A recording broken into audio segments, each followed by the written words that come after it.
On this edition of Independent Sources, Campus in Crisis. No end in sight as students at the University of Puerto Rico continue to clash with the administration over a fee hike. Food fight. New federal guidelines for what Americans should eat. But are they realistic? And one radio host's efforts to get more people talking about food access in ethnic communities.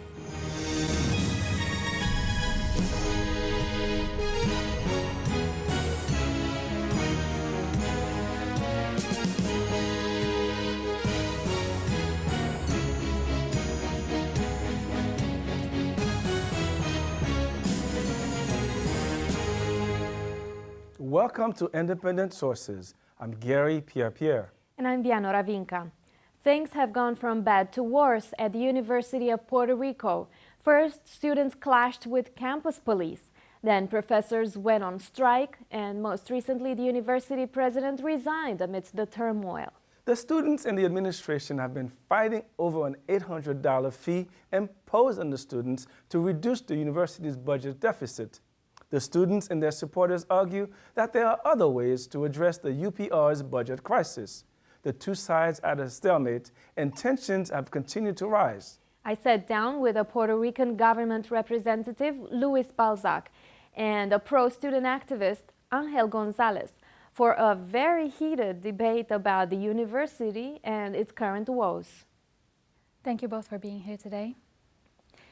I would like to start with an open letter from Puerto Rican academics to the U.S. Attorney General Eric Holder, in which they express, quote, deep concern for the situation on the University of Puerto Rico campus.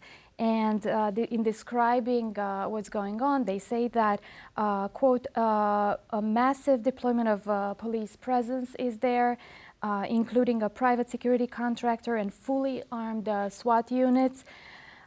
This in response to the student protests. Angel, what do you make of this picture of a student campus within a U.S. Commonwealth? I mean, it's a total outrage, and that's why it has sparked solidarity here from the Puerto Rican community.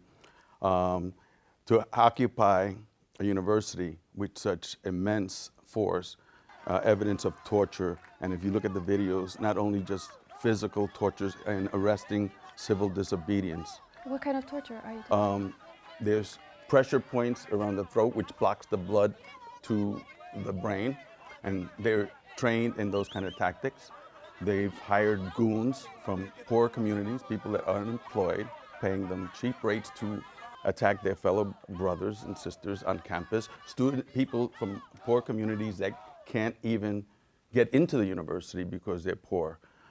So there's all these different violent tactics. The students are represented by the CRE, a representative democratic body elected by the students, and through democratic assemblies have decided on a strike as the only way to stop this $800,000 tuition increase, which would eliminate, and already the students have been registering. Okay, we need to stop there for a second.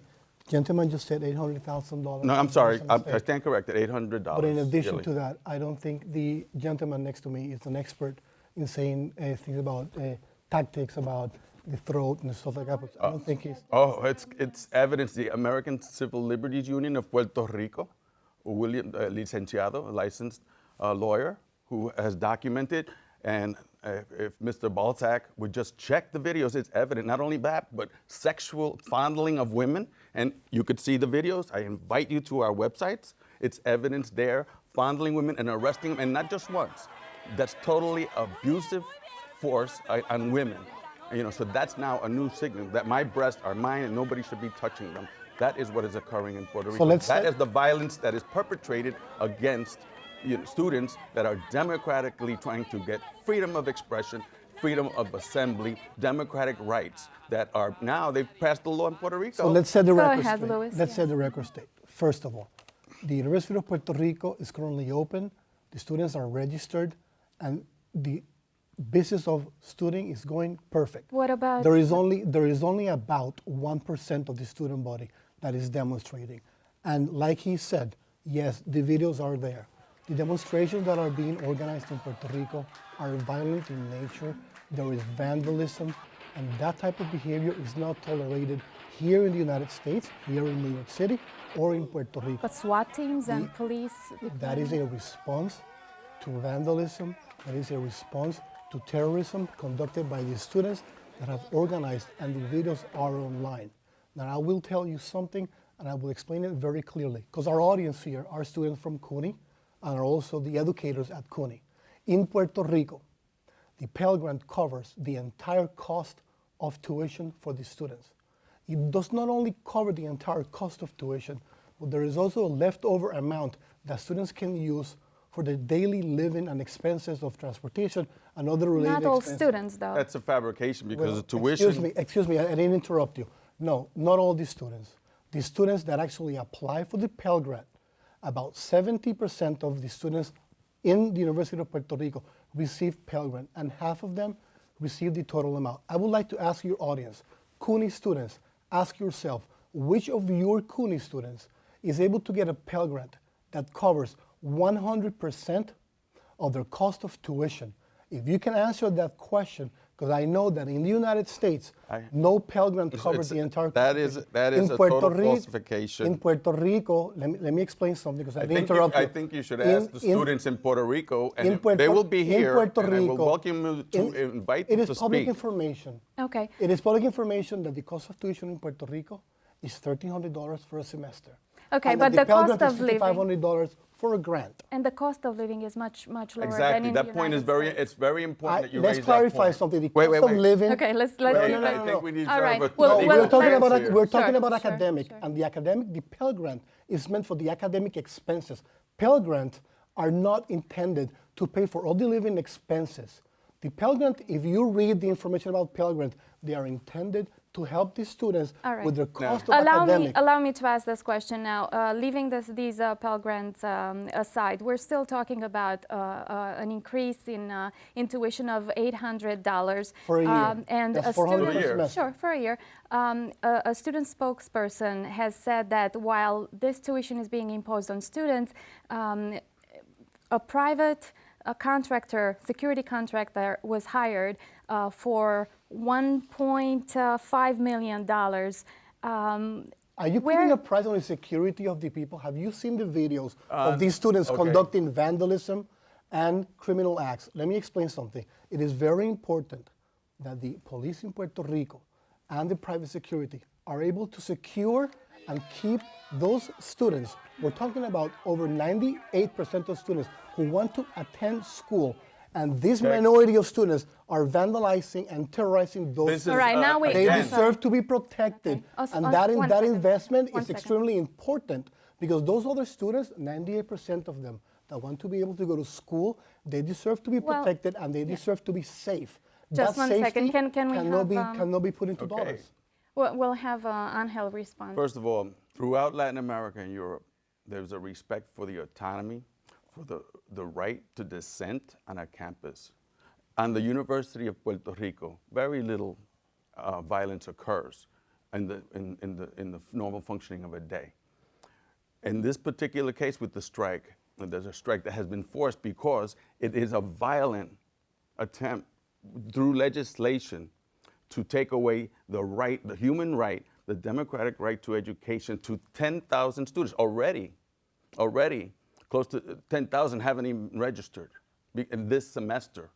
So this, I would say, let's look at this. Now, in terms of a democratic process, you have students that have voted, not only on the university in San Juan, but across the island. There's 11 campuses, and they've decided that, and not only they decided this, they made proposals that would negate the need for a $800 increase. They made proposals that would save more than $500 million. They want to sit down with the university, with the administration, with the government, but they refuse to hear their voice. Luis, I have a question. Why has a productive dialogue failed? There has been productive dialogue. The problem is that the solutions that they are promoting are not possible. There is a fiscal emergency in Puerto Rico. While the government of Puerto Rico and the executive branch in Puerto Rico has reduced its expenses by 20%. We have reduced all of the expenses across the border. It was the University of Puerto Rico, one of the few institutions in Puerto Rico that received, in addition to the money that they get every year, they actually received $150 million from the stimulus fund. And they were told, University of Puerto Rico, you must be responsible and you must act accordingly because we are in a financial crisis. The financial crisis is not just affecting Puerto Rico. The financial crisis is affecting New York City. Please look around. It's affecting the state of New York. And what he has been explaining, a lot of it is just not true. Let me give you an example. The students today are attending school. They're attending school and everyone has enrolled. The government of Puerto Rico has provided students with additional financial tools to be able to offset the cost and the additional $400 per semester. But I will repeat to your students at CUNY, in Puerto Rico, the Pell Grant covers 100% of the academic expense. That is not seen anywhere else stateside, including the city of New York. Tell me which of your students are able to pay for the entire academic expenses with the use of federal dollars. Last question, we only have a minute left and I'd like you both to address this. Louis, what about the civil rights activists declaring a state of high alert for the presence of the police and the infringement of what they call the infringement of free speech? Just like in New York City, it is very important to protect the civil rights of those students who want to go to school. It is very important to protect the majority of the individuals that are wanting to be protected. In Puerto Rico, it is very important to understand that the only reason why the police has gone into the university system is because there have been acts of violence and vandalism. And those visuals are all over the internet. This is not hearsay. This is time to protect those students that want to go to school safe. Go ahead. Right, when you expel 10,000 students and there is enough evidence there, that 10,000 students will no longer be able to go. It may be fine for those rich people who could afford it, but to go to the University of Puerto Rico costs $14,000. That is a lie. 14.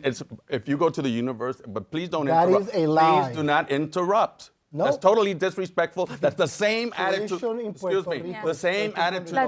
We'll It's totally disrespectful. It's the same attitude that they take to the students. They impose their own views, and the students have documented it. And I will give you. Wait. Be able to show that, though. Please. I will show it to you if I had multimedia here, and I will give you the websites so that you could see the proposal broken down. The tuition is for the year $2,500. That's accurate. Now with the $800 increase. So this Pell Grant does not cover it all, and that's a falsification. It does not cover their needs. He just said $2,500, sir. Excuse me. $2,500 does not cover that tuition, and not everyone is capable of getting that. But let's go into the conflict of interest. It's the same thing here in New York. Now he's saying the right dollar. In New York City, the same thing is going on. They're putting charter schools, and it's a whole thing to eliminate these benefits that students are entitled to as a human right. Unfortunately, we do have to close it here. I hope we were able to shed some light on what's going on with the University of Puerto Rico. Thank you very much for taking the time to come here today. Thank you very much.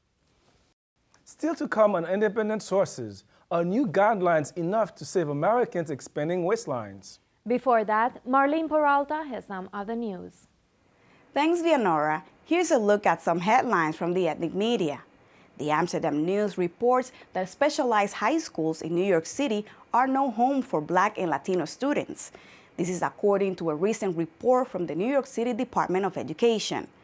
The statistics show that out of the 7 specialized high schools in the 5 boroughs, only 4% of Black and 6% of Hispanic students were admitted, compared to 35% Asian and 30% white. The paper says that this trend is not new, as the number of students of color at these prestigious high schools has been declining since the 1990s. The foreword is paying tribute to American Jews who died at war. According to the paper, there's a reliable count of 37 men and women who have died in combat. However, experts say the number of fallen Jews might be higher, since many soldiers don't declare their religion, especially when serving in Muslim countries. The 4-page article profiles the lives of all those 37 Jewish soldiers on record. Many Chinese immigrants who worked outside New York are losing their jobs and coming back to the city. The World Journal reports that many employment organizations are recording an increasing number of complaints regarding this trend. The paper says that many businesses have been impacted by restrictions imposed by immigration enforcement and economic factors. However, some employment experts also highlight dishonest employment trends, particularly affecting those with no documents or family in the country. And finally, from El Diario La Prensa, a Hispanic civil rights activist was among those recognized with the Presidential Medal of Freedom this year. Silvia Mendez, who is of Puerto Rican and Mexican descent, was awarded with the highest non-military honor given by the U.S. government for her fight for equality for the Hispanic community since she was only 8 years old. Those are just a few headlines from the ethnic media. Back to Gary and Vianora in the studio. Thanks, Marlene. Federal regulators have recently issued the bluntest nutrition advice to Americans in years. Enjoy your food, but eat less. The advice comes at a time when concern over the country's obesity crisis is at an all-time high. There are critics who say that the battle against the bulge is not that simple.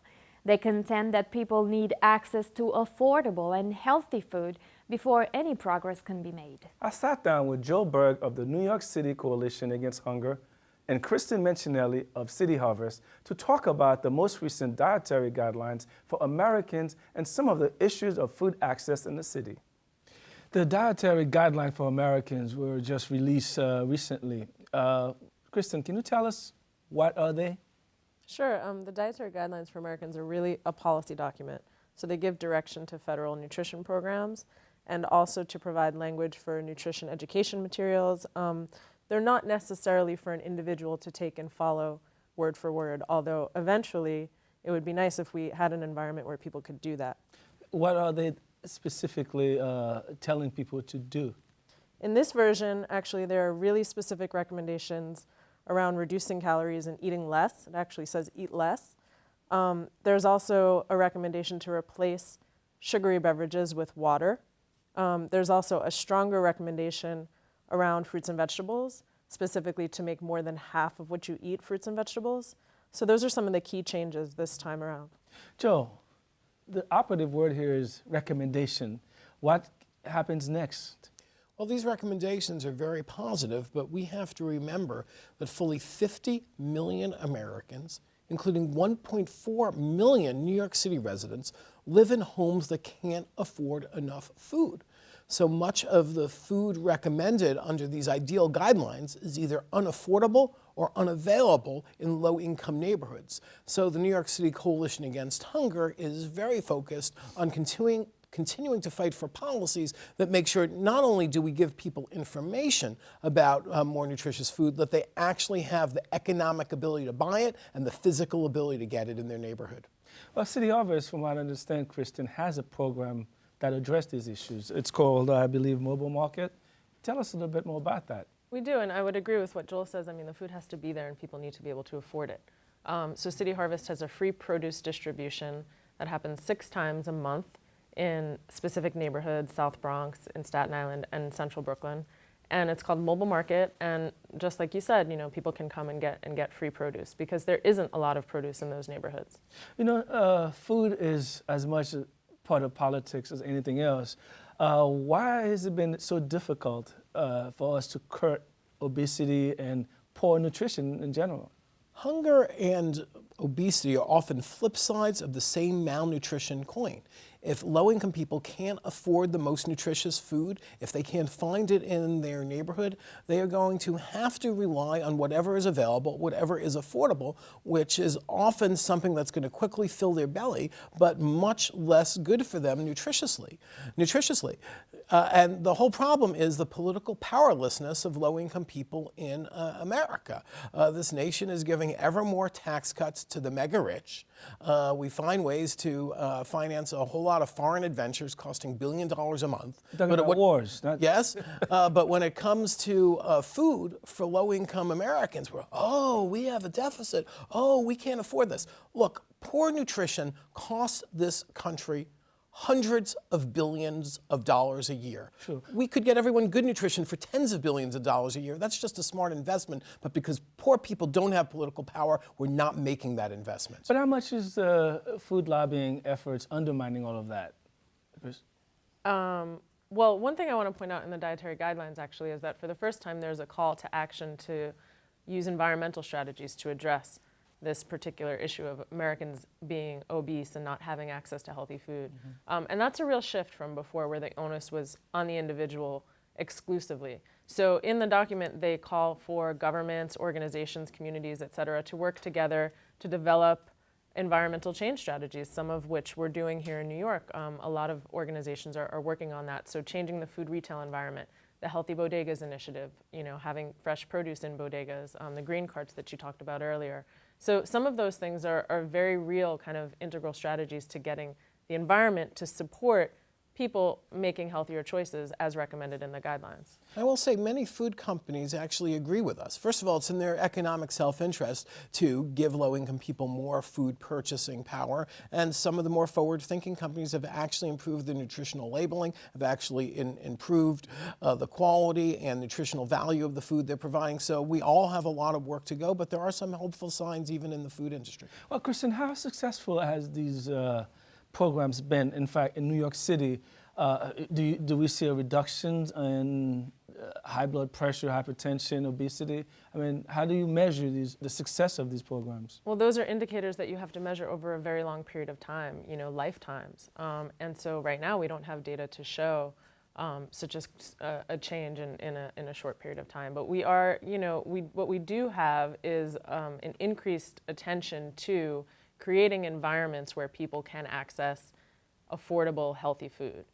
It's also important to look at the relatively limited role of the nonprofit sector in solving this problem. City Harvest does amazing work with the resources they have. The Food Bank for New York City does great work. Our group, the New York City Coalition Against Hunger, we like to think does excellent work. But the work we do is dwarfed by the size of the Federal Nutrition Assistance Safety Net. The food stamps program alone spends probably 15, 20 times the amount of money on food as all the charitable food put together. And the food stamps program is way underutilized. So we remind people all of our groups need help, but our position is that first and foremost, we've got to get the economy back on track, go back to a time of living wage jobs so people can earn the money they need to buy the food they need, and a time of a serious social safety net when people falling through the cracks don't have to rely on charities that may or may not run out of food or money, but have a guarantee from the government that they can feed themselves and their children. Speaking of that, I mean, Michelle Obama, First Lady, has made that sort of like her rallying cry to curb obesity.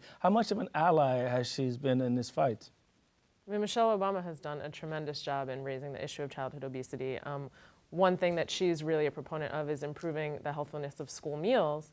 And I think last time we talked about the Child Nutrition Act, there are some changes to the nutrition standards for the school meals, and those will roll out over some time. But one of the key points is reducing the sodium content of these meals. And so I know that the Let's Move campaign is working with food industry to create products that will be lower sodium so that they can get those into the schools. So that's another means of getting healthier food into communities that don't necessarily have abundant access. Joe, you have the last word. I think the First Lady's heart's in the right place. She's done a lot of good things, but we just have to make sure that she and her husband, as these budget fights heat up, don't forget that low-income people need money to be able to buy these foods. And if their programs are cut, their jobs are cut, they're not going to be able to reduce nutrition, reduce obesity, or reduce hunger. Unfortunately, we have to leave the conversation here. Joel Berg, Kristen Mancinelli, thanks for joining us. When we come back on Independent Sources, keeping the fire under the food movement.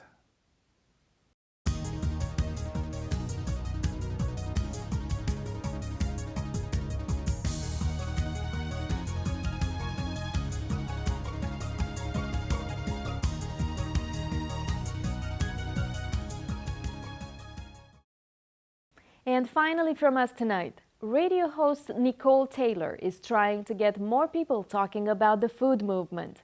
She stirs up the conversation every week on her half-hour program called Hot Grease. Abby Ishola filed this report on Taylor, whose show airs on the Heritage Radio Network. Much of Nicole Taylor's life is centered around good food. What's the name of this squash? She shops for produce at her local farm share in Bed-Stuy. She collects the names and addresses of good restaurants around the country. Welcome to Hot Grease. I'm your host, Nicole Taylor. This Heritage And Radio Network. she talks about the good food movement on Hot Grease, a weekly half-hour online radio show that airs on the Heritage Radio Network. Heritage Radio is an online station housed inside of an old shipping container located in the back of Roberta's restaurant in Bushwick. Hot Grease is one of 19 shows running on the station. Hot Grease is a food culture show for the everyday person. And I like to say that if you're a person who does not know anything about organic or local food, you can listen to the show and walk away with something. Or for the person who, is part of a CSA or community supported agriculture, or they have their own garden, they can listen to Heritage Radio Network and feel like they're a part of something. I try to take the elitist edge off of the food movement.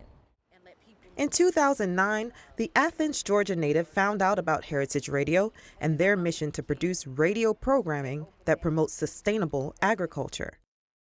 Taylor had no background in journalism and no experience on air, but her love for the food movement inspired her to pitch the show over the phone. Her producer, Jack Inslee, was sold on the idea. Hot Grease is one of the only shows where I truly feel she is finding these diamonds in the rough, people who, they're not on TV, they're not being interviewed by other people. She's finding them, and she's made it her mission to bring these people out and put them in this room at Roberta's and give them visibility. Taylor says this sort of visibility for food culturists and activists comes at a critical time in America. Why is the food movement so important in this day and age? First of all, we're in a serious recession, and food prices and people are very conscious of their budget. And so great food and eating well and having money to eat well, or money basically to just even buy food, is bubbling up to the top as an important issue for people. I also think that you see so many folks who are suffering from some type of ailment, some kind of health issue, and it's usually all related back to either stress or food. Taylor's sentiment reflects some of America's changing relationship with food. Sales for organic foods are up. New York City has started several healthy food initiatives, and even First Lady Michelle Obama has taken action to promote healthy eating. First, let me introduce today's guest. Taylor is adding a new dimension to the discussion with Hot Grease. The self-proclaimed food culturist is getting people of color more involved in the conversation. Sometimes some of the stories slant to young Brooklyn hipsters, that they're the only folks that are growing their own food or raising chickens or livestock in New York City. It won't be in your face, but you will hear Black women or Black men, young and old, talking about their experiences in the food movement. I think about a couple in Crown Heights who actually came on the show. They have chickens, they raise chickens in a community garden, and they came on the show. Farmers are essentially going to be growing food based on what Walmart is. Along with diversifying her audience and topics, Taylor is also planning to publish a coffee table book documenting historic Black-owned cafes and restaurants throughout New York City. For Independent Sources, Abby Ashola.